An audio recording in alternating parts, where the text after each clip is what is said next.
সাত সকালে পাখিরা সব জপে তোমার নাম, ঝরে না ঝরে তোমার নামে নিত্য বিরাম। সাগর ঢেউয়ের মাঝে শুনি, সাগর ঢেউয়ের মাঝে শুনি তোমার গুণগান, তোমার গুণগান, তোমার গুণগান। এই ধরনী ওই নীল আসমান নদীর কলতান, সবাই গাহে নিরবধি তোমার প্রেমের গান, তোমার প্রেমের গান, তোমার প্রেমের গান।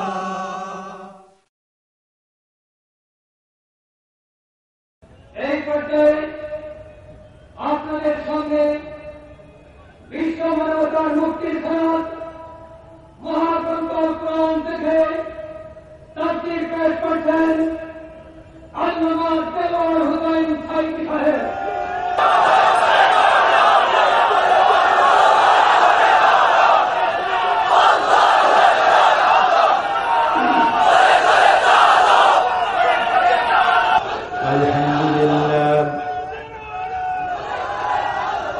الحمد لله نحمده ونستعينه ونستغفره ونعوذ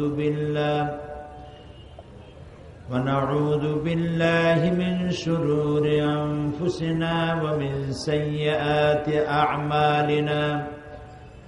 من يهد الله فلا مضل له ومن يضلل فلا هادي له. ونشهد أن لا إله إلا الله وحده لا شريك له.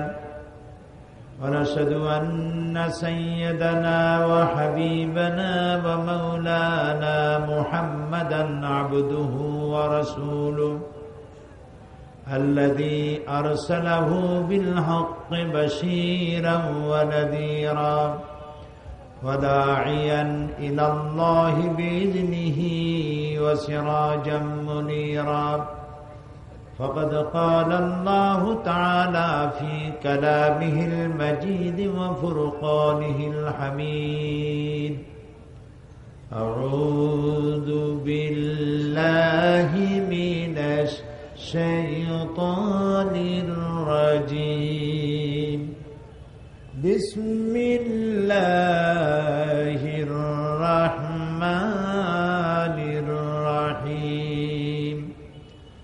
إن الله وملائكته يصلون على النبي يا أيها الذين آمنوا صلوا عليه وسلموا تسليما. اللهم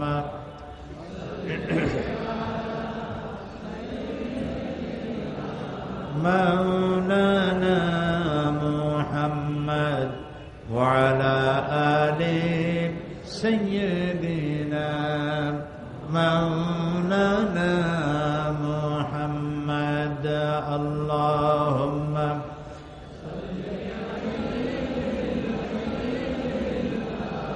مولانا محمد وعلى آل سيدنا.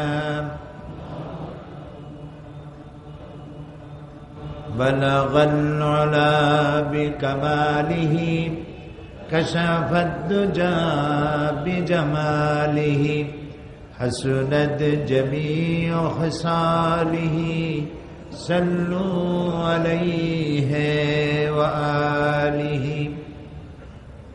সিলেট আঞ্জুমানে খিদমতে কোরআন কর্তৃক আয়োজিত ৩১তম বার্ষিক তাফসীর কোরআন মাহফিলের সম্মানিত সভাপতি হযরত উলামায়ে কেরাম, সামনে উপস্থিত হযরত শাহজালাল রহমতুল্লাহ আলাইহের পুণ্যভূমি সিলেটের সম্মানিত প্রিয় ভাইয়েরা, পর্দার আড়ালের মা এবং বোনেরা, আসসালামু আলাইকুম ওয়া রাহমাতুল্লাহি ওয়া বারাকাতুহু।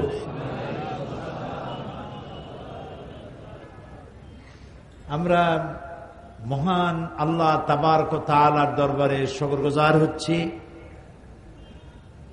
যিনি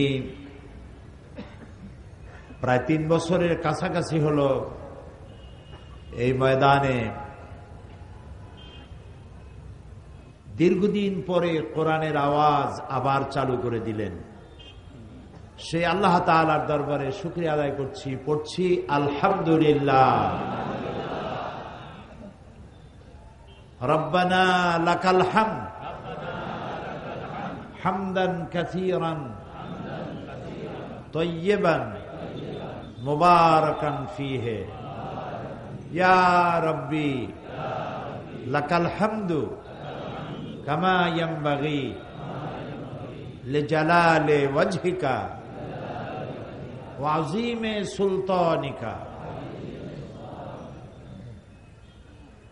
সেজদা অবনত চিত্তে শুকরিয়া আদায় করি বিশাল আকাশের মালিক, বিস্তীর্ণ এই জমিনের মালিক, কুল কায়নাতের মালিক আল্লাহ সুবহানাহু ওয়া তাআলা, যিনি 2 বছর ধরে কোরআনের বিশাল বিশাল তাফসীরুল কোরআন মাহফিল যারা বন্ধ করে রেখেছিল, তাদের চক্রান্ত এবং ষড়যন্ত্র থেকে আল্লাহ তাআলা কোরআনের তাফসীরের বদ্ধ দরজা সিলেটের ময়দান থেকে আল্লাহ তাআলা খুলে দিলেন। আজ সে আল্লাহর দরবারে সেজদা অবনত চিত্তে শুকর আদায় করছি, পড়ছি আলহামদুলিল্লাহ। বিগত 2 বছর আমাকে কোরআনের তাফসীরের মাহফিল করতে দেওয়া হয়নি। যারা ক্ষমতায় ছিলেন তাদের ধারণা ছিল দুর্নীতিমুক্ত সমাজ গড়ার জন্য রোড শো প্রয়োজন, কিছু বাস আর গাড়ি দিয়ে গান গায়ে গায়া আর দুদক তৈরি করে দুর্নীতিমুক্ত করবেন। শেষ পর্যন্ত তারা কোনো কিছুই করতে পারলেন না, সবই হাল ছেড়ে দিলেন এবং বললেন যে আমরা পারলাম না। কিয়ামত পর্যন্ত কেউ পারবে না। রোড শো করে গান গায়া, ওপেন কনসার্ট করে গান গায়া গায়া, মাথার অনেকগুলো চুল ঝাঁকায় ঝাঁকাইয়া, সব চুল যদি পড়েও যায়, দুর্নীতি বন্ধ হবে না। দুর্নীতি বন্ধ করার জন্য আল্লাহ রাব্বুল আলামিন যে ফর্মুলা দিয়েছিলেন, যে কিতাব দিয়েছিলেন, আল্লাহ তাআলার সেই কিতাবকে ছেড়ে দেওয়ার কারণে দুর্নীতি তো দূর হয়নি, স্থায়ীভাবে আসন গেড়ে বসেছে। দিল্লিতে এক ফকির ভিক্ষা করতেছিল আর বলতেছিল, একটা পয়সা দিলা দে রে রাম, একটা পয়সা দিলা দে রে রাম। তো লোকেরা তাকে পয়সা দিতেছে, পয়সা দিতে দিতে পয়সা স্তূপ হয়ে গেছে। এখন এত পয়সা নেবে কি করে? সে তো ছোট্ট থলি নিয়ে আসছিল, এত পয়সা হবে ভাবতে পারেনি। এখন বস্তার প্রয়োজন, তো ভিক্ষুক মানুষ বস্তা পাবে কই? আরো আধা অন্ধ, চোখে দেখে কম, কানে শোনে বেশি। বলতেছে একটা বস্তা দেলা দে রে রাম। তো একজনে দয়া করে একটা বস্তা দিছে। এখন বস্তায় পয়সার এত ওজন হয়েছে যে এইটা সে একা আর বহন করতে পারছে না। তখন বলতেছে একটা ঘোড়া দেলা দে রে রাম। বলতেছে ঘোড়া আর দেয় কে? এমন সময় এক পুলিশ যাচ্ছিল একটা ঘোড়ায় সওয়ার হয়ে, এই ঘোড়াটা নিয়ে কোথাও যাচ্ছিল, ঘোড়ার একটা বাচ্চা হয়েছে। এখন ঘোড়া টানবে, নিজে চড়বে না বাচ্চা টানবে, মুসিবতে পড়ে গেছে। আর পাশেই দেখো একজন ঘোড়া চাইতেছে। পুলিশ তাকে ডেকে বলি, দাঁড়া, ये घोड़ा अपना कंधा पे ले ले। এখন ওই পুলিশের তাড়া খেয়ে ঘোড়াটারে কান্দে করছে, কান্দে করে বলছে, উল্টা সমঝিলে রে রাম, আমি চাইছিলাম ঘোড়া আমার দিবা, আমি ঘোড়ার পিঠে সওয়ার হয়ে পয়সা নিয়ে যাব, আর আস্তা ঘোড়াটা আমার কান্দের উপর উঠাই দিলা তুমি। দুর্নীতি দমন করার জন্য তারা গান বাজনা, ওপেন কনসার্ট, শাস্তি, জেল, জরিমানা, জুলম ইত্যাদি পাইকারি দরে করতে লাগলো। হেলিকপ্টারে উঠা মাইক্রোস্কোপ যন্ত্র লাগাইয়া কোথায় কোথায় দুর্নীতি আছে তালাশ করতে লাগলো। শেষ পর্যন্ত দেখা গেল যিনি দুর্নীতি খুঁজতেছেন তিনিও এর থেকে কতটা মুক্ত সেটাও প্রশ্নবিদ্ধ। আমি বলতেছি না যে তারা দুর্নীতিবাজ, আমি বলছি না, প্রশ্নবিদ্ধ। মূল যে বিষয়টা ছিল সে বিষয়টা ছিল যে দুর্নীতি দূর করতে পারবে যে কিতাবখানি, সেই কিতাব থেকে আমরা দূরে।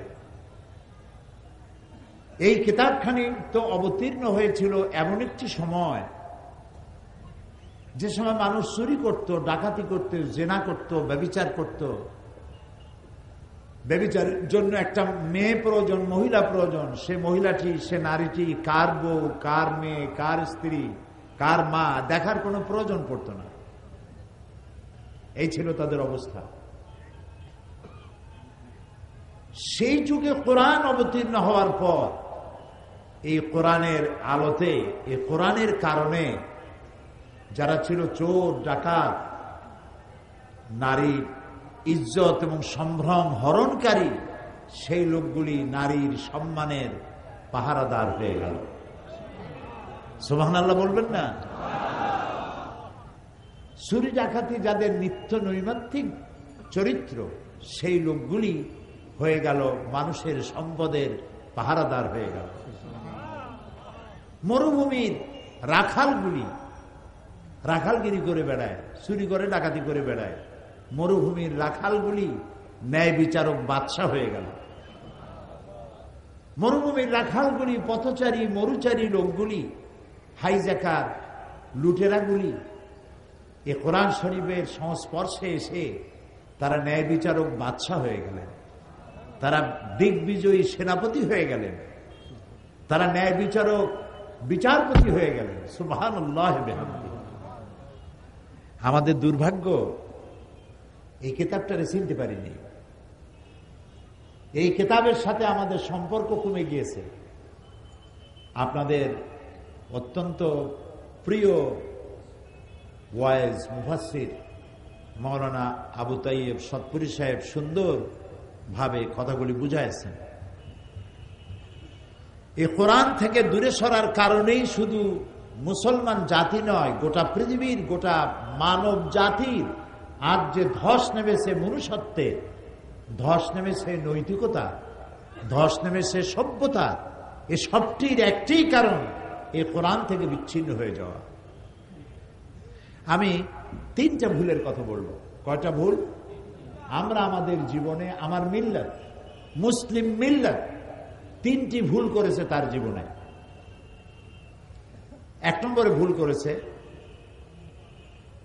ইসলামকে মনে করেছে শুধুমাত্র একটি গতানুগতিকভাবে একটি ধর্ম। 2 নম্বরে ভুল করেছে, কোরআনকে মনে করেছে গতানুগতিকভাবে একটি ধর্মগ্রন্থ। 3 নম্বরে মুহাম্মদুর রাসূলুল্লাহ, সবাই বলেন সাল্লাল্লাহু আলাইহি ওয়াসাল্লাম, তাকে মনে করা হয়েছে একজন ধর্মীয় নেতা। এই 3টি জায়গায় আমরা ভুল করেছি। 3টি জায়গায় আমরা ভুল করেছি। আমাদের মনে রাখতে হবে যে ইসলাম এটি শুধুমাত্র ধর্ম নয়, একটি পূর্ণাঙ্গ জীবন ব্যবস্থার নাম হলো ইসলাম। হিন্দু ধর্ম, খ্রিস্টান ধর্ম, বৌদ্ধ ধর্ম, এই ধর্মগুলি যেমন ধর্ম, ইসলাম ওই রকম কোন একটি ধর্মের নাম নয়। আপনি যদি কোরআন শরীফ তালাশ করেন, কোরআনের কোন শব্দের অর্থ ধর্ম? ইসলামকে আল্লাহ তাআলা ব্যবহার করেছেন দ্বীন শব্দ দিয়ে। কি বলেছেন বলুন তো? দ্বীন। এবং আদ-দ্বীন বলেছেন, মানে একমাত্র জীবন ব্যবস্থা। এটার নাম কি? সবাই বলেন ইসলাম। নাম কি? ইসলাম। তো যেটা পূর্ণাঙ্গ জীবন ব্যবস্থা সেটাকে আমরা ইসলাম মনে করেছি। আমি যদি প্রশ্ন করি হিন্দু ধর্ম কারে বলে, আপনি বলবেন 12 মাসে 13 পূজা জারি করে, 33 কোটি দেবতাকে যারা দেবতা হিসেবে মানে, গাছ পূজা করে, সূর্য পূজা করে, সাপ পূজা করে, এটা হিন্দু ধর্ম। খ্রিস্টান ধর্ম কোনটা? ক্রস ঝুলায়, ঈসা আলাইহিস সালামকে জেসাস খ্রাইস্ট বলে এবং তাকে সন অফ গড বলে, রবিবার দিন গির্জায় যায়, এটা খ্রিস্টান ধর্ম। তাহলে ইসলাম কি? ইসলাম ধর্ম যারা নাকি নামাজ পড়ে, রোজা রাখে, দাড়ি রাখে, মাথায় টুপি দেয়, এটা হলো ইসলাম ধর্ম। হইল? বলেন হইল? এটা হলো না। ইসলাম একটি পূর্ণাঙ্গ জীবন ব্যবস্থার নাম। এটি গতানুগতিক ভাবে একটা ধর্ম নয়। এখন কোরআনকে গীতা, বেদ, বাইবেল, ত্রিপিটক, জিন্দা বিস্তার যেমন ধর্মগ্রন্থ, আপনি কি কোরআনকে সেরকম ধর্মগ্রন্থ মনে করেন? আমি জবাব চাচ্ছি। আপনি সেরকম মনে করেন? কোন মুসলমান তা মনে করতে পারে না, এবং যারা লেখাপড়া করে তারাও এটা মনে করতে পারে না যে এটা ওই রকম নয়। ওখানে কিছু গল্প গুজব, দেবতার কাহিনী, কিছু লীলা, কিছু কীর্তি, কিছু বিভিন্ন ধরনের কথাবার্তা আছে। আমি সম্মান করি সমস্ত ধর্মগ্রন্থকে, কিন্তু কোরআন ওর থেকে ভিন্ন। কোরআন এত ভিন্ন যে ওর সাথে এর কোনো সম্পর্কই নেই। এটা একদম আলাদা একটি কিতাব। এখানে আপনি সব পাবেন। আপনি প্রশ্ন করুন, মানুষের জীবনের জন্য প্রয়োজন এমন একটা প্রশ্ন করুন যেটা কোরআন শরীফে জবাব নেই। সুবহানাল্লাহ বলবেন না? আপনার আমার জীবনে, মানবতার জীবনে, এটা কিন্তু হুদাল্লিল মুসলিমিন নয় শুধুমাত্র। কোরআনে কারীমের মধ্যে আল্লাহ তাআলা কি বলেছেন? এটাকে হুদাল্লিল নাস। আন্নাস, আন্নাস, নাসের আগে যে আলিফ লাম লাগানো হয়েছে, আলিফ লাম ইস্তিগরাকি, এর অর্থ হচ্ছে কোরআন যেদিন নাজিল হয়েছে সেদিন থেকে নিয়ে কিয়ামত পর্যন্ত যত মানুষ আসবে, দল, মত, বর্ণ, জাতি নির্বিশেষে গোটা মানব গোষ্ঠীর জন্য সর্বশেষ হেদায়েতের কিতাব কোরআন। এটা শুধু আমার জন্য আর আপনার জন্য। আমি দাবি করতেই পারবো না যে কোরআন শুধু মুসলমানদের। যেমন বেদ লোয়ার কাস্ট, হিন্দু ধর্মের লোকের বর্ণ, নিম্ন বর্ণ শ্রেণীর হিন্দুরা যদি বেদ স্পর্শ করে 14 গোষ্ঠী নরকে যাবে। এখানে শুধুমাত্র ব্রাহ্মণদের অধিকার। কোরআন সম্পর্কে এরকম কথা আছে যে মৌলভী সাহেব, হুজুররা ছাড়া এই কোরআন কেউ স্পর্শ করতে পারবে না, 14 গোষ্ঠী হাবিয়া দোজখে যাবে। আছে এমন কথা? না। হুদাল লিন্নাস, হাদা বায়ানুল লিন্নাস, গোটা মানব গোষ্ঠীর জন্য আল্লাহ তাআলা কোরআনে কারীমকে পাঠাইছেন। সুবহানাল্লাহ। মানব গোষ্ঠীর জন্য হেদায়েতের কিতাব। গত অক্টোবর মাসে আমাকে দুবাই সরকার দাওয়াত দিয়েছিল আরব আমিরাতের উপরাষ্ট্রপতি, প্রধানমন্ত্রী এবং দুবাইয়ের শাসক মোহাম্মদ বিন রাশেদ আল মাকতুম, তিনি দাওয়াত দিয়েছিলেন আমাকে বক্তব্য রাখার জন্য। পৃথিবীর 72টা দেশ সেখানে অংশগ্রহণ করেছিল। আন্তর্জাতিক কোরআন হেফজ কম্পিটিশন। ওখানে আমার জন্য বক্তব্য রাখার জন্য দুবাই ন্যাশনাল ঈদ গ্রাউন্ড, সেখানে আমাকে বক্তব্যের জায়গা দেওয়া হলো।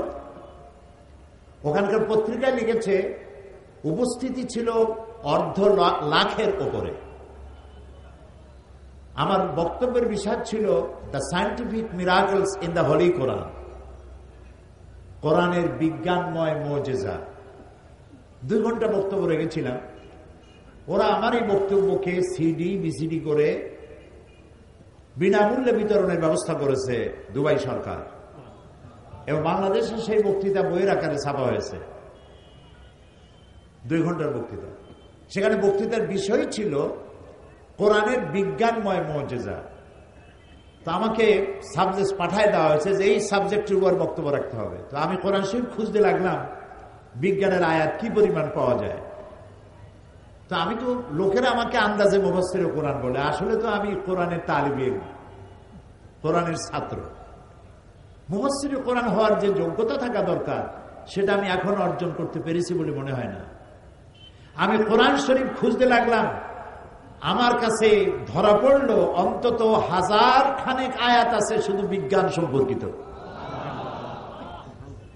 আজকের বিজ্ঞান যে কথাগুলি বহু পরিশ্রম, বহু মেধা খরচ করে, বহু বিলিয়ন মিলিয়ন ট্রিলিয়ন ডলার খরচ করে যে তথ্য আবিষ্কার করছে, সে কথাগুলি আল্লাহ রাব্বুল আলামিন 1450 বছর আগে এ কোরআনে কারীমের মধ্যে আগেই বলে রেখেছেন।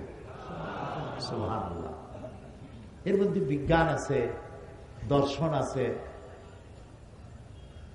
ইতিহাস আছে, সব আছে, কি নাই? এর মধ্যে মাত্র 500 আয়াত হচ্ছে হুকমে শরঈ, হালাল এবং হারাম, বৈধ এবং অবৈধ সম্পর্কে আছে 500 আয়াত। মোট আয়াত সংখ্যা কত? এটা আপনাদের মুখস্থ কথা, 6666। কিন্তু যারা গুনেছেন তারা এর মধ্যে মতবিরোধ করেছেন, কিছু কম বেশি আছে। হোক, আমাদের ধারণাই যদি 6666 হয় বা এর থেকে কিছু কম বেশি হয়, তাহলে আমি বললাম 500 আয়াত হচ্ছে বৈধ অবৈধর ব্যাপারে। তার বাকি হাজার হাজার আয়াতগুলি কি?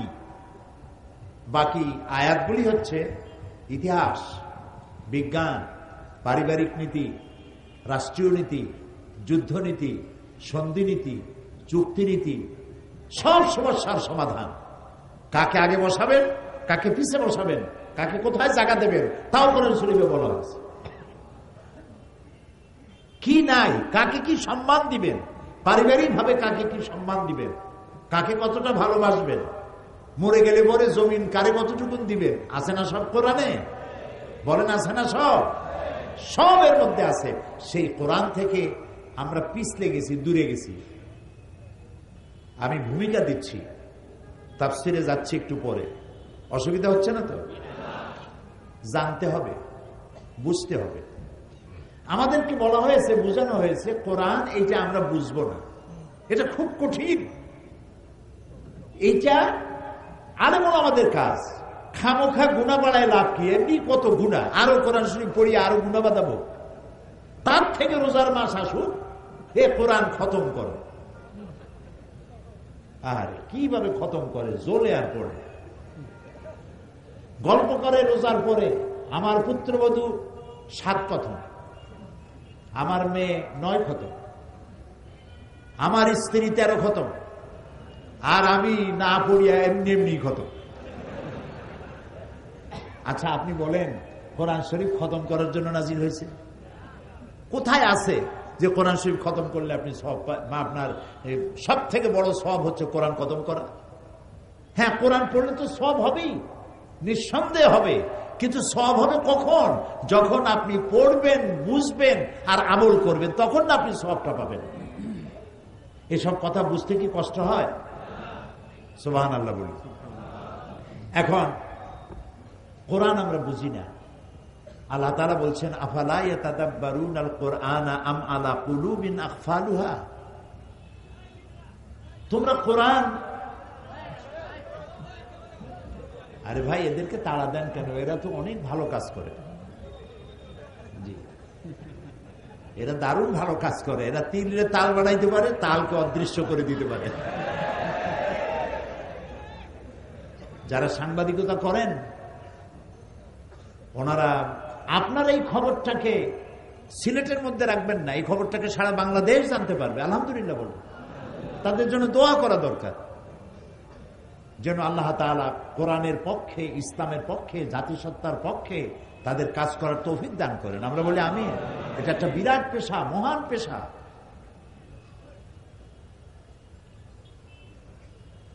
তো কোরআনে কারীমকে আমরা বলতেছি যে কোরআন বুঝবো না, খুব কঠিন। এখন সাহেবে কোরআন কি বলে? এ কোরআনের মালিককে? এরকম আস্তে কথা কন আপনারা। আরে ভাই, আমি তো আপনাদেরকে স্যালুট করি, আপনাদেরকে সালাম জানাই, লাখবার কোটিবার। 2 বছরের কোরআনের বদ্ধ দরজা সিলেটবাসীরা খুলে দিয়েছে, আলহামদুলিল্লাহ বলুন।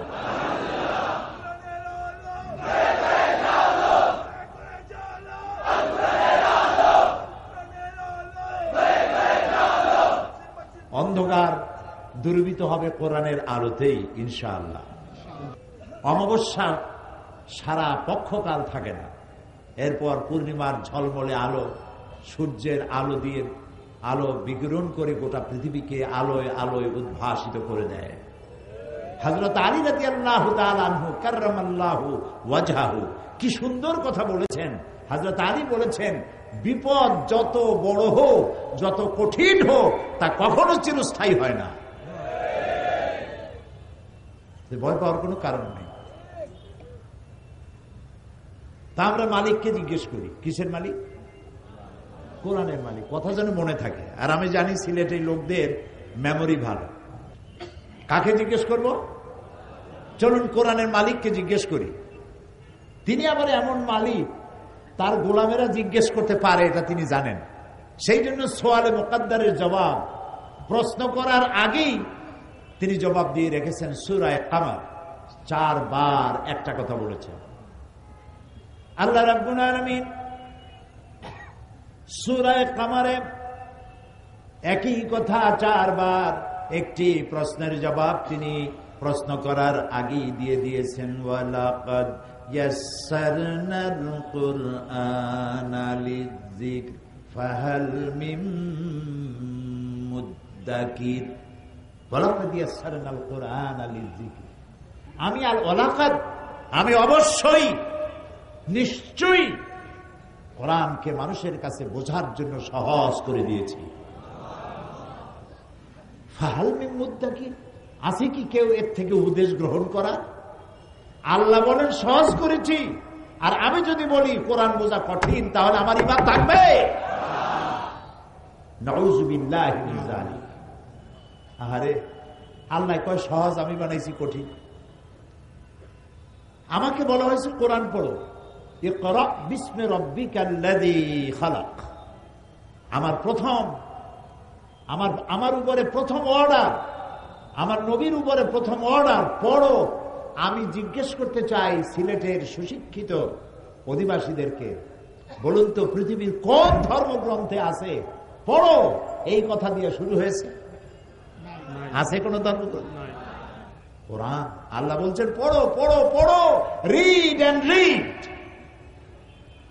যত পড়বে ততই তোমার জ্ঞান বাড়বে। তোমার রবের নামে পড়ো। তা আল্লাহ বলছেন এটা পড়ো, আর আমি পড়তেছি না। আমি পড়তেছি কি, এটা বোঝা খুব কঠিন, এর থেকে হাদিস সহজ। আসুন আমরা হাদিস পড়ি। এখন আবার বুখারী শরীফ খতম সিলসিলা চালু হয়েছে। কোরআন শরীফের তাফসিরের বাড়ির কাছেও নাই, বুখারী শরীফ খতম করতেছি। আপনারা মাদ্রাসাগুলি তালাশ করে দেখেন, তাফসিরের ক্লাসে ছাত্র কম, হাদিসের ক্লাসে ছাত্র বেশি। শাইখুল হাদিস তো পাওয়া যায়, কিন্তু শাইখুল তাফসির পাওয়া যায় না, যথেষ্ট অভাব। শাইখুল হাদিস বললে মানুষ কি করবে দিশা করতে পারে না সম্মানের ঠেলায়, কিন্তু শাইখুল তাফসির খুঁজেও পাওয়া যায় না, আর পাইলে পরেও ওই মর্যাদা হয় না যা শাইখুল হাদিসের হয়। এটা তো ঠিক যে হাদিস হচ্ছে কোরআনের ব্যাখ্যা। হযরত আব্দুল্লাহ ইবনে মাসউদ রাদিয়াল্লাহু তাআলা আনহু বলেছেন, আমরা যখন কোন হাদিস উল্লেখ করি তখন বুঝতেই হবে আমি কোরআনের ব্যাখ্যা করতেছি। সুবহানাল্লাহ বলেন। হাদিস হচ্ছে কোরআনের, বলেন না কেন?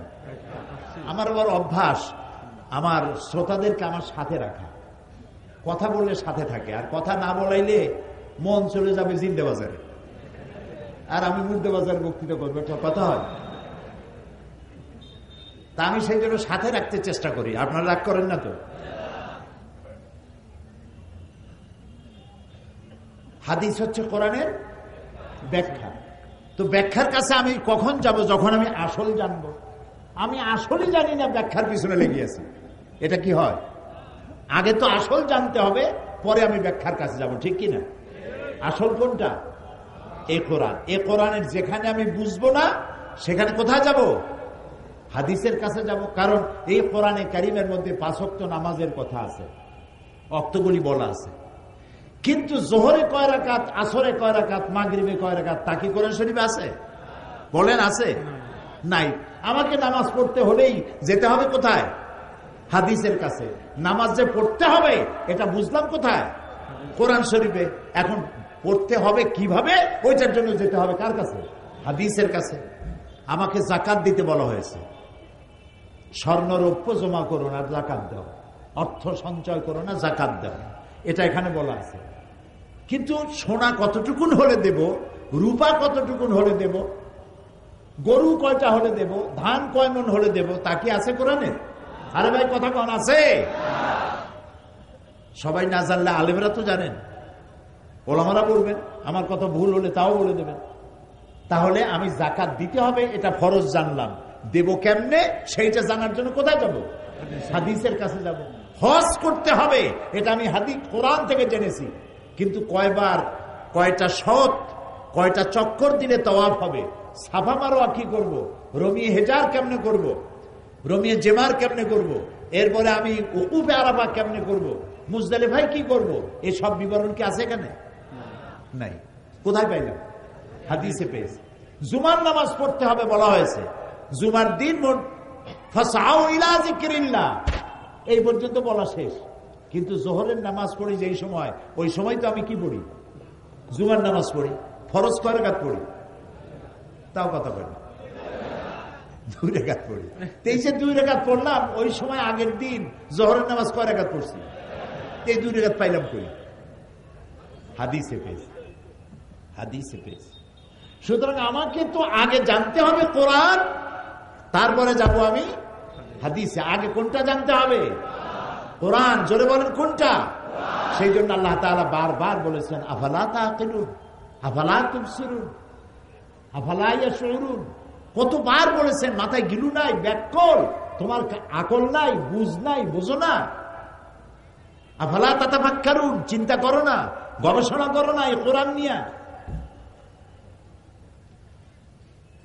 দুনিয়ার কোন বই পড়ার জন্য আউযুবিল্লাহ পড়া বাধ্যতামূলক নয়।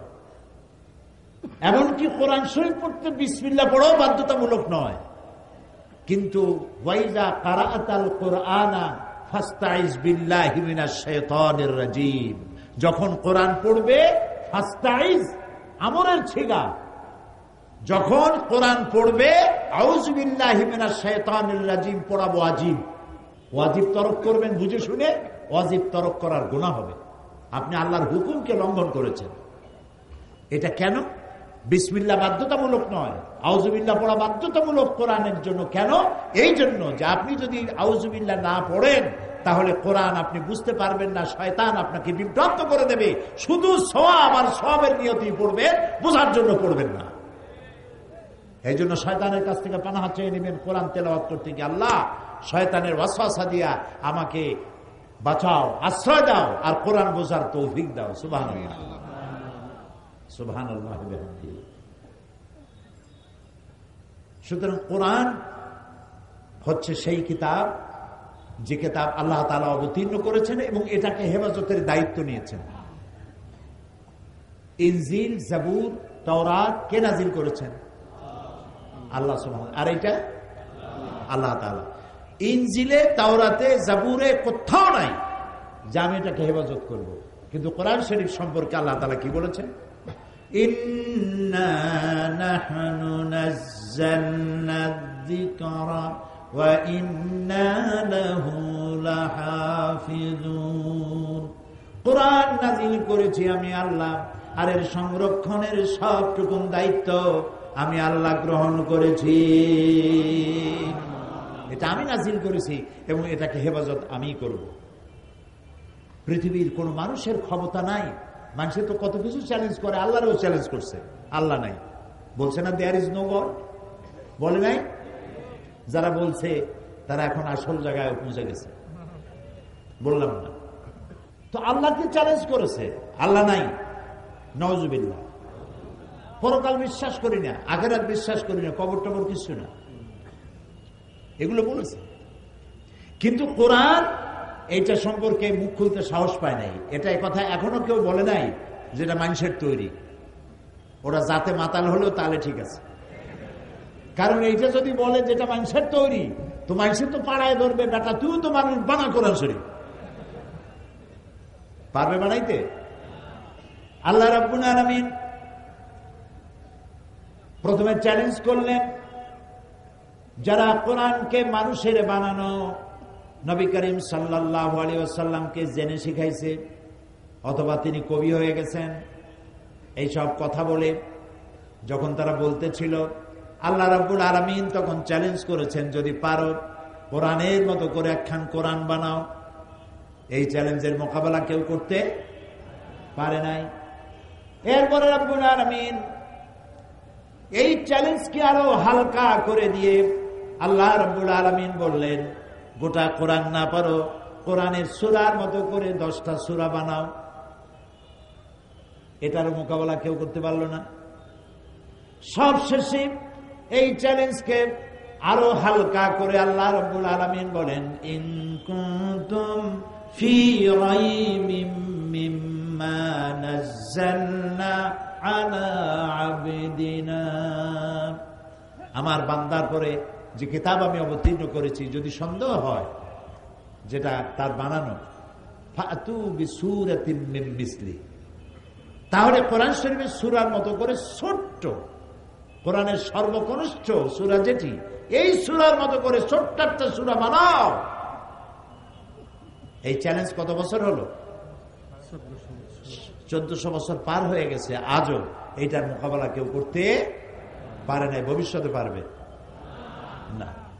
কিয়ামত পর্যন্ত কোরআন শরীফের মতো সূরা তো ভালো, এরকম একটি আয়াতও কেউ তৈরি করতে পারবে না। তাহলে বোঝা গেল এই কোরআনের এই যে চিরন্তন, এই কোরআন যে চিরন্তন, এই চিরন্তনতা এটাই কোরআনের মুজিজা, এবং এটা যে আল্লাহ, এটা সব থেকে বড় প্রমাণ।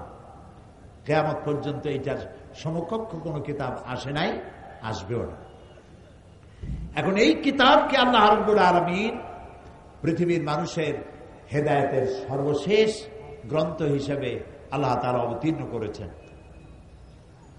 কোরআন পড়ো, কোরআন বোঝো। আমি যখন বিদেশে যাই, বাইরে যখন প্রোগ্রাম হয়, আমি তখন সেখানে বলি যে আপনারা যারা সেখানে, তো মুসলমান থাকে, ইহুদি থাকে, খ্রিস্টান থাকে, বৌদ্ধ থাকে, হিন্দু থাকে, বিভিন্ন জাতির লোকেরা থাকে, তা আমি বলি কোরআনে কারীমকে আপনাদের মুসলমান হওয়ার দরকার নেই। মুসলমান হওয়ার জন্য কাউকে দাওয়াত দেই না, কারণ আমি আমার নিজের ঘরই তো সামলাইতে পারতেছি না। যারা মুসলমান আছে দাবি করে, তারাই তো পরিপূর্ণ মুসলমান হওয়ার জন্য যেসব কোয়ালিটি দরকার সেই কোয়ালিটি নাই। কাজে আরো বাইরের থেকে বোঝা বাড়ায় লাভ কি? কাজে আপনাদের মুসলমান হওয়ার প্রয়োজন নাই, হইলে সেটা আপনারা হন, সেটা ভিন্ন কথা, কিন্তু আমি বলি না যে মুসলমান আপনাদের হওয়া লাগবে। আমি এই কথা বলি, আপনারা যদি মুসলমান নাও হন, শুধু যদি কোরআন শরীফের আইনগুলি মেনে চলেন, তাহলে দুনিয়ায় শান্তির গ্যারান্টি পাবেন, পরকালের গ্যারান্টি আমার কাছে নাই। ওইটা আল্লাহ কি করবেন আমি জানি না, কিন্তু দুনিয়ার শান্তি যে পাবেন এই গ্যারান্টি দেওয়া যায়, কোনো সন্দেহ নাই, যদি কোরআনের আইন মানেন। মুসলমান হওয়ার প্রয়োজন নাই, শুধু আইন মানেন। তারা প্রমাণ চাইল, 2-1টা প্রমাণ দেন। আমি বললাম 3টা প্রমাণ দেই। তারা শুনতে চাইল, আমি প্রমাণ দিলাম। 1 নম্বর বললাম সুদ। সুদ এটি হচ্ছে মারাত্মক একটি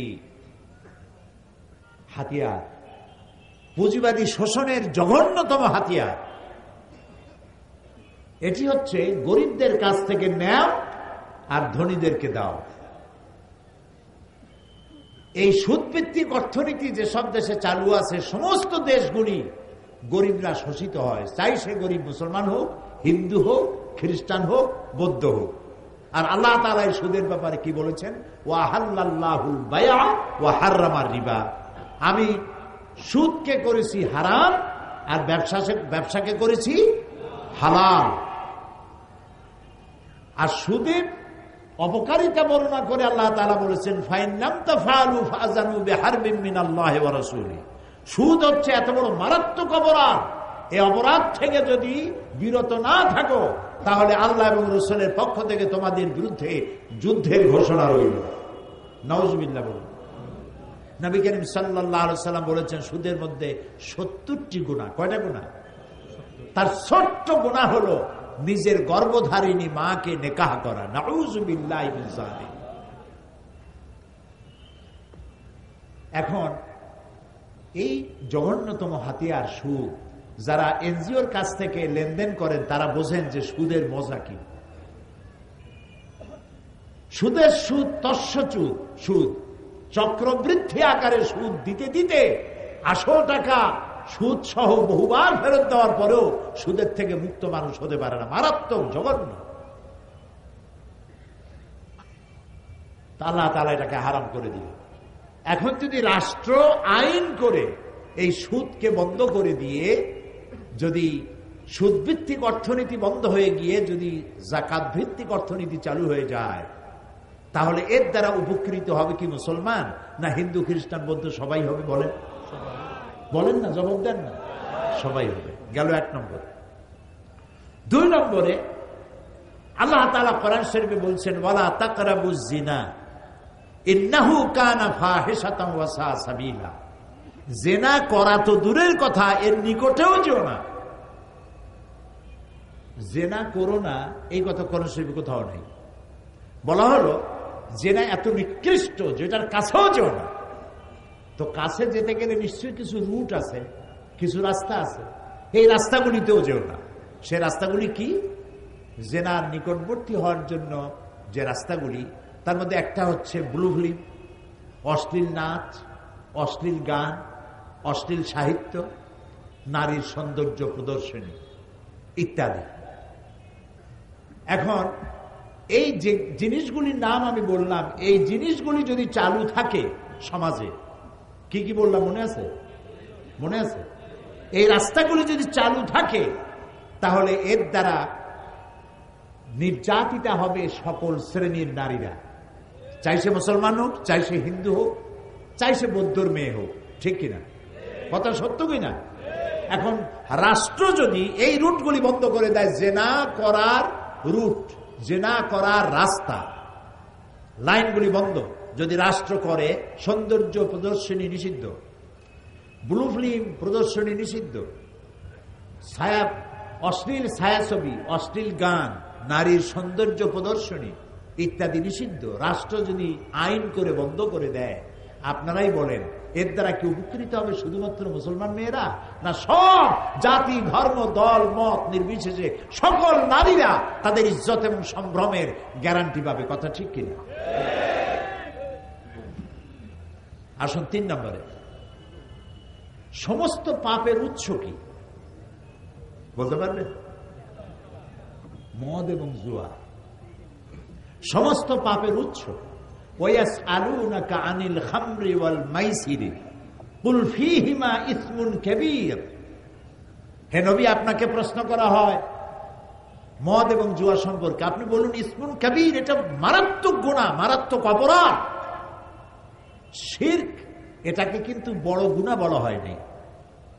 আমি যদি প্রশ্ন করি সব থেকে বড় গুনাহ কি, আপনারা জবাবে বলবেন কি বলেন তো? শিরক। আমি জানি জবাবটা আপনারা দিবেন, কিন্তু শিরককে বড় গুনাহ বলা হয় নাই। অবশ্যই বড় গুনাহ, কিন্তু কোরআনে কারীম এটাকে বড় গুনাহ বলে নাই, এটাকে বলা হয়েছে ইন্নাশ শিরকা লা যুলমুন আযীম। এটা বড় জুলম, বড় অত্যাচার। জুলম কারে বলে? উলামায়ে কেরাম জানেন, ওয়াদউ শাই ফি গায়রি মুহাল্লি। জুলুম বলা হয় যে জিনিসটা যেখানে রাখার সেখানে না রেখে অন্য জায়গায় রাখার নাম হলো, বলেন, জুলম। যেমন এই চশমাটা রাখার জায়গা কোথায়? চোখে। আমি এখানে রেখে দিলাম, তাহলে চশমার উপরে কি করা হলো? জুলুম করা হলো। টুপিটা রাখার জায়গা কোথায়? আমি টুপিটা মাথায় না রেখে হাঁটু উঁচু করে বসে হাঁটুর মাথায় রাখলাম, তাহলে টুপির উপরে কি করা হলো? জুলুম করা হলো। দুধ রাখতে হয় কোথায়? পাত্রে। পাত্রে না রেখে আপনারা মাছ ধরে, মাছ রাখেন কিসে? জাল বাইয়া মাছ ধরেন যখন, তারপরে যার মধ্যে রাখেন ওইটার নাম কি? খোলই। এখন আপনার দুধ বোতলে না রাখে যদি খাবারের মধ্যে রাখেন, তাহলে দুধের উপরে কি করলেন? জুলুম করে ভালাইছেন। এই তো বুঝে ভালাইছেন, একেবারে বাংলা কথা। যে জিনিসটা আল্লাহর কাছে চাওয়া, যেটা দিতে পারেন তিনি গায়েব থেকে, তিনি ছাড়া কেউ দিতে পারেন না, সেই জিনিসটা আল্লাহকে ছাড়া কারো কাছে চাওয়ার নামই হলো জুলুম। সন্তান দেওয়ার মালিককে, রোগ মুক্ত করার মালিককে, বিপদ থেকে বাঁচাবার মালিককে, হায়াতের মালিককে, মওতের মালিককে বলেন আল্লাহ আল্লাহ আল্লাহ আল্লাহ। সেই আল্লাহকে ছাড়া অন্যের কাছে যখন চাইবেন এই সব বিষয়, তখন আপনি জুলুম করে বসলেন। এটাকে জুলুম বলা হয়েছে, বড় জুলুম। কিন্তু এটা অবশ্যই বড় গুনাহ, কোনো সন্দেহ নাই, কিন্তু একমাত্র বড় গুনাহ নয়। সব বড় গুনার মধ্যে এটাও একটি বড় গুনাহ। কিন্তু আল্লাহ তাআলা বড় গুনাহ হিসাবে ইসমুন কাবীর বলেছেন মদ আর জুয়াকে। মদ এবং জুয়া এই দুটি জিনিস মানুষকে মাথা খারাপ করে দেয়। আরে ভাই একটু সময় দেন, একটু স্ন্যাপ নিচ্ছে, কি অসুবিধা? একটা মিনিট একটু সহ্য করতে পারেন না? আমাদের ধৈর্য আরো দরকার হবে। জি ভাই, আপনি ভাবেন না, বসে। মদ আর জুয়া, জুয়ায় অসুবিধা কি? জুয়ায় অসুবিধা হলো এক্ষুনি যদি আপনাকে 1 লক্ষ টাকা কেউ দেয়, ওই টাকাটার কোনো গুরুত্ব হবে আপনার কাছে? বলেন বলেন, গুরুত্ব হবে? এই টাকা দিয়ে আপনি যা মূল্য তাই কিনবেন, যা খুশি তাই করবেন। তো 10 টাকা দিয়ে যদি লেগে যায় 10 লাখ টাকা পেয়ে গেছেন, আপনি তো মানুষের মানুষ মনে করবেন না, আপনি অহংকারী হবেন, ফেরাউন হয়ে যাবেন। যা চান তার চাইতে অনেক বেশি পাইছেন, এত পাও পাইছেন, কোথায় রাখবেন বসার জায়গাও নেই। তখন আপনি ফেরাউন হবেন, নমরুদ হবেন। এই জন্য জুয়া মানুষকে মাতাল করে দেয়, দিক বিদিক শূন্য করে দেয়, কি করবে দিশা করতে, কাণ্ড জ্ঞান বর্জিত করে দেয়।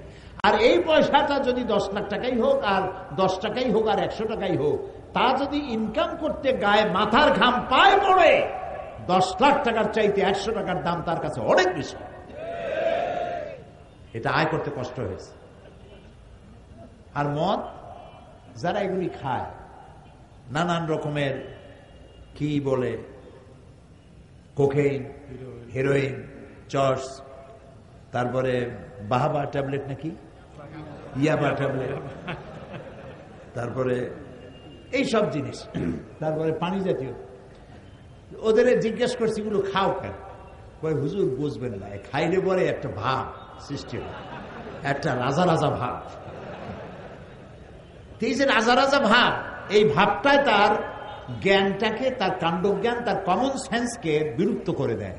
আর কমন সেন্স যখন বিলুপ্ত হয়, তখন সে মানুষ হত্যা করতে পারে, জেনা করতে পারে, ডাকাতি করতে পারে, বোমা মারতে পারে, সব পারে। আল্লাহ তাআলা বলেছেন কুল ফীহিমা ইসমুন কাবীর, মারাত্মক গুনাহ। এখন মদ আর জুয়া যদি বন্ধ করে দেওয়া হয়, রাষ্ট্র যদি বলে আমার দেশে মদ জুয়া চলবে না, বন্ধ করে দিলাম, এর উৎপাদন, বিপণন এবং সেবন সম্পূর্ণ নিষিদ্ধ, এটা যদি রাষ্ট্র করে দেয়, তাহলে মদ্য আর জুয়ারিদের যন্ত্রণা থেকে শুধু মুসলমানেরাই হেফাজত পাবে নাকি? হিন্দু, খ্রিস্টান, বৌদ্ধ, জাতি, ধর্ম, দলমত নির্বিশেষে সকলের জন্য কল্যাণ হবে না? আমি সেখানে বললাম এই 3টা উদাহরণ যথেষ্ট, আরো বহুত আছে, দিলাম না। এই 3টা উদাহরণ যথেষ্ট। কোরআন শুধু মুসলমানদের জন্য আসে নাই, আল্লাহর কসম, কোরআন শুধু মুসলমানদের জন্য আসে নাই। এটা মুসলমানদের জন্য হতো যদি আল্লাহ হতেন আলহামদুলিল্লাহ রব্বিল মুসলিমিন। আল্লাহ কি রব্বিল মুসলিমিন শুধু? তাহলে রব্বুল আলামিন কেন পড়ি? তিনি সকলের রব, সকল সৃষ্টি তার, আল্লাহ তাআলা। সেই জন্য তিনি যে আইনের কিতাব তৈরি করেছেন, বই তৈরি করেছেন, এটাকে সার্বজনীন। যারা ইসলামকে, এই যে যারা বলে আমরা একটা অসাম্প্রদায়িক সমাজ গড়তে চাই, রাষ্ট্র গড়তে চাই, এদের মাথার ঘিলু কি পরিমাণ আমি জানি না, কি খাইয়া বলে তাও জানি না। আরে ভাই, কোন মুসলমান কেন বলবে আমি অসাম্প্রদায়িক রাষ্ট্র করতে চাই? ইসলাম তো সাম্প্রদায়িক নয়, ইসলাম চির উদার। সুবহানাল্লাহ, ইসলাম চির উদার। নবী করিম সাল্লাল্লাহু আলাইহি বলেন, সাল্লাল্লাহু আলাইহি ওয়াসাল্লাম মক্কা থেকে মদিনায় হিজরত করে সর্বপ্রথম ইহুদিদের সাথে চুক্তি করেছেন, শান্তি চুক্তি। এই উদার, এত বড় উদারতার কে দেখাবে পৃথিবীর মাঝে? কত বড় উদার! কারো মানুষের কোনো দাম নাই। কিরকম দাম নাই? কৃতদাসী মালিক তাকে গর্ভবতী করেছে অবৈধভাবে, 7-8 মাস গর্ভের বয়স হয়েছে, বন্ধুদের দাওয়াত দিয়েছে, বৈঠকখানায় কৃতদাসীকে উলঙ্গ করেছে সকলের সামনে, এবং আরেকটা কৃতদাসকে দিয়ে তার পেট চিরেছে, পেট চিরে বাচ্চা বের করেছে, বাচ্চাটা ছটফট করে মরছে আর মা ছটফট করে মরছে। এই দৃশ্য দেখে এই বন্য জানোয়ারেরা তারা বন্য হাসিতে, ভূত প্রেতের মতো উৎকট হাসিতে তারা ফেটে পড়ত, আনন্দ করত। কালো মানুষকে তারা মানুষ মনে করত না। 1978 সনে 78 আমি আমেরিকা সফরের সময় ওইখানে পত্রিকায় দেখলাম এক সাদা ট্রাক ড্রাইভার, সে গাড়ি চালাতে গিয়ে একটা কালো মানুষকে রাস্তার সাথে স্যান্ডউইচ করে দিয়েছে, পিষে দিয়েছে। পুলিশ যখন তাকে জিজ্ঞেস করলো, একটা মানুষকে তুমি এরকম পিষে দিলে কেন? কয় যে আমি তো মানুষ মনে করিনি, দূরের থেকে একটা টায়ার মনে করেছি। মানুষকে কত ঘৃণা করলে, কালো বলে তাকে ঘৃণা করে তাকে টায়ার বানাই দিল। ওরা ওদের রাষ্ট্রীয় ভবনকে হোয়াইট হাউস বানালো যাতে ব্ল্যাক কোনোদিন ঢুকতে না পারে। আল্লাহ তাআলা হোয়াইট হাউসে ব্ল্যাক ঢুকাইই দিলেন। তিলকাল আইয়ামু নুদাবিলুহা বাইনান নাস। ইতিহাসের মহাকালের ঘূর্ণায়মান চক্রের আবর্তনে এটাই হয়, যা আমরা বুঝি না। আল্লাহ অনেক আগে তিনি বুঝে রেখেছেন, তিনি সর্বজ্ঞাত, সবকিছুই তিনি জানেন। সুবহানাল্লাহ। শুধু কালো মানুষ ঢুকায় নাই, কালো প্রেসিডেন্টের কালো বউ কয়দিন পরে কালো বাচ্চাও দেবে সেখানে। হোয়াইট হাউসের সম্মান বেড়ে যাবে।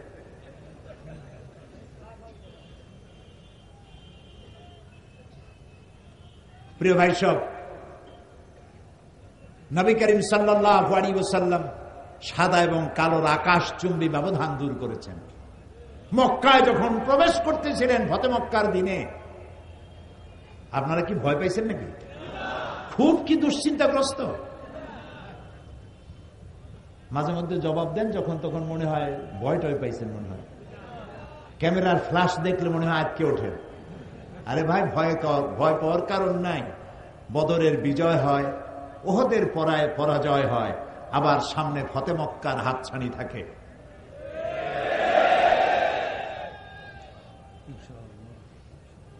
নবী করিম সাল্লাল্লাহু আলাইহি ওয়াসাল্লাম ফতে মক্কার দিনে যে উষ্ট্রের পৃষ্ঠে তিনি বসা ছিলেন, তার পেছনে তার গায়ের সাথে পবিত্র শরীর মোবারকের সাথে মিশে বসা ছিলেন হযরত উসামা রাদিয়াল্লাহু তাআলা আনহু। কৃতদাসের পুত্র, কালো লোকের কালো পুত্র বসা ছিলেন রাসূলের পিঠের কাছে বসা। তাকে নিয়েই আভিজাত্যপূর্ণ কুরাইশ বংশের নেতৃবৃন্দের ভেতর দিয়ে তিনি কাবা শরীফে পৌঁছে গেলেন, এবং তাকেই তিনি সেনাপতি বানালেন যুদ্ধের জন্য। 17 বছর বয়সের উসামা রাদিয়াল্লাহু তাআলা আনহু, তাকে যুদ্ধের সেনাপতি বানালেন। কিন্তু যুদ্ধে রওনা করার আগেই নবী করিম সাল্লাল্লাহু আলাইহি ওয়াসাল্লাম ইন্তেকাল করলেন। হযরত আবু বকর রাদিয়াল্লাহু তাআলা আনহু ক্ষমতায় আসলেন। ক্ষমতায় এসে তিনি বললেন, তিনি সেই কাজ দিয়ে শুরু করলেন যে কাজের সূচনা করেছিলেন নবী করিম সাল্লাল্লাহু আলাইহি সাল্লাম পূর্ণতা পাবার আগেই দুনিয়া থেকে বিদায় হলেন সেই যুদ্ধের যাওয়ার জন্য। সেটা দিয়ে তিনি তার খেলাফতের কাজ শুরু করলেন। হযরত উসামা সেনাপতি ঘোড়ার পৃষ্ঠে আরোহণ করেছেন খলিফার নির্দেশে। এগিয়ে চলছে তার পেছনে সাহাবীরা। কারা সেই সাহাবী? হযরত ওমর, হযরত খালিদ বিন ওয়ালিদ, বড় বড় সাহাবীরা সব পেছনে চলছেন। আর তিনি উটের পিঠের উপরে বসা সেনাপতি, কিতদাসের পুত্র, কালো উসামা বিন যায়েদ রাদিয়াল্লাহু তাআলা। আর তার পাশে হযরত আবু বকর খলিফাতুল মুসলিমিন, আমিরুল মুমিনিন, পাশে পায়ে হাঁটতেছেন আর বলছেন, উসামা, নবী করিম সাল্লাল্লাহু আলাইহি ওয়াসাল্লাম এই যুদ্ধের সেনাপতি তোমাকে বানাইছেন এবং লিস্টে যে সব সাহাবী নাম ছিল তাদেরকে আমি তোমার সাথে দিয়ে দিলাম। ওমরেরও নাম ছিল এখানে। আমি নতুন রাষ্ট্রের দায়িত্ব পেয়েছি, ওমরের মতো লোক আমার পাশে থাকা দরকার। তুমি যদি অনুমতি দাও তাহলে ওমরকে আমি আমার কাছে রাখি। চিন্তা করতে পারে মাথায় ঢুকে কথা। হযরত উসামা বিন যায়েদ রাদিয়াল্লাহু তাআলা চোখে পানি ফেললেন, বললেন, আমিরুল মুমিনিন, আমার খুব কষ্ট হচ্ছে, আমি ঘোড়ার পৃষ্ঠে বসা, আমিরুল মুমিনিন পায়ে হাঁটতেছে, আমার কাছে অনুমতি আছে, যে পর্যন্ত তোমাকে রেখে দিতে পারে। এই হচ্ছে ইসলাম। ইসলাম যা দুনিয়াকে দিয়েছে কেউ দিতে পারেনি। সুতরাং অসাম্প্রদায়িক রাষ্ট্র চাই, সমাজ ব্যবস্থা চাই, এই কথা ওরাই বলতে পারে যারা কোরআন, হাদিস আর ইসলাম সম্পর্কে 4 পয়সা জ্ঞান নাই।